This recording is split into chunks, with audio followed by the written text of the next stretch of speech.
رسول اللہ صلی اللہ علیہ وآلہ وسلم نے فرمایا، صدقہ دینے سے مال کم نہیں ہوتا، اور جو بندہ معاف کر دیتا ہے اللہ اس کی عزت بڑھاتا ہے،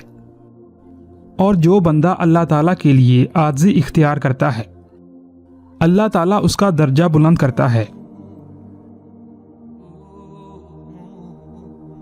نبی کریم صلی اللہ علیہ وآلہ وسلم نے ارشاد فرمایا، جس نے اللہ کے لیے دوستی کی، اللہ کے لیے دشمنی کی، اور اللہ کے لیے دیا اور اللہ کے لیے روک رکھا، اس نے اپنے ایمان کو مکمل کیا۔ حضرت علی رضی اللہ تعالی عنہ سے کسی نے پوچھا،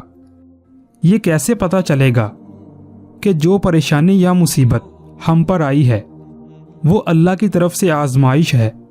یا ہم پر اللہ کی طرف سے سزا ہے؟ تو آپ رضی اللہ تعالی عنہ نے جواب دیا،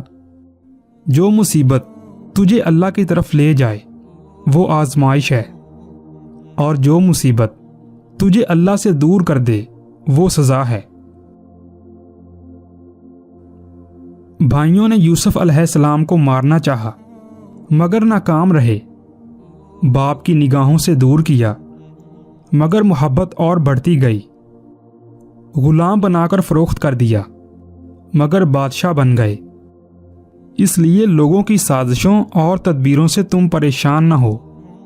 اللہ کی تدبیر اور چاہت سب پر بھاری ہے۔